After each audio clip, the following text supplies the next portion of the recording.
आता हा व्यक्ती दिव्यांग आहे, त्याचबरोबर तुम्हाला तो साधा भोळ्या चेहऱ्याचा वाटेल, परंतु या व्यक्तीने जे गुन्हे केलेले आहेत ते पाहून तुमच्या अंगावरती काटा येईल। गुजरात राज्यातल्या वलसाड जिल्ह्यातल्या उदवाडा रेल्वे स्थानकाजवळ 14 नोव्हेंबर रोजी एका 19 वर्षीय महाविद्यालयीन तरुणीचा मृतदेह आढळून आल्याची खळबळ उडाली होती। मृतदेहाची फॉरेन्सिक तपासणी केली असता पीडितेची हत्या बलात्कार करून केल्याचं समोर आलं होतं। या धक्कादायक प्रकरणानंतर पोलिसांनी अज्ञात व्यक्तीच्या विरोधात गुन्हा दाखल करून शोध सुरू केला होता।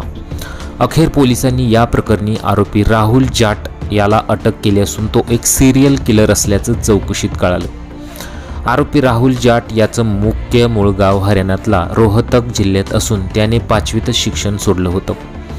त्याने अनेक गुन्ह्यांची कबुली दिलेली आहे।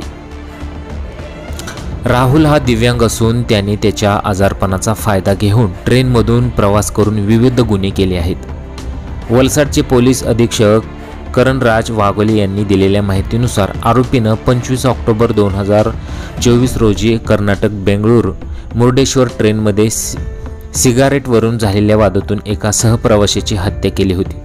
पश्चिम बंगालमध्ये 19 नोव्हेंबर 2024 रोजी त्याने कटिहार एक्सप्रेसमध्ये 63 वर्षीय व्यक्तीची चाकूने हत्या केली होती आणि त्याला लुटलं होतं। 24 नोव्हेंबरमध्ये सिकंदराबाद रेल्वे स्थानकावर आरोपीनं मंगलोर स्पेशल एक्सप्रेसमध्ये एका महिलेची हत्या केली होती। त्याचबरोबर आरोपीने पुणे कन्याकुमारी ट्रेनमध्ये सोलापूरजवळ एका महिला प्रवाशावर लैंगिक अत्याचार करून तिचा खून केला होता।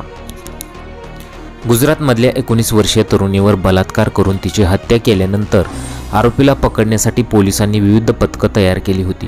या पथकांनी जवळपास 2000 CCTV फुटेज तपासलं। पीडितेचा मृतदेह सापडलेल्या परिसरातून जे कपडे जप्त करण्यात आले होते ते कपडे घालून एक व्यक्ती रेल्वे स्थानकावर फिरत होता आणि तो CCTV मध्ये सुद्धा दिसला होता। ही व्यक्ती लंगडत चालत होती। अखेर संबंधित व्यक्तीला संशयावरून पोलिसांच्या पथकाने वापी रेल्वे स्थानकावर पकडलं।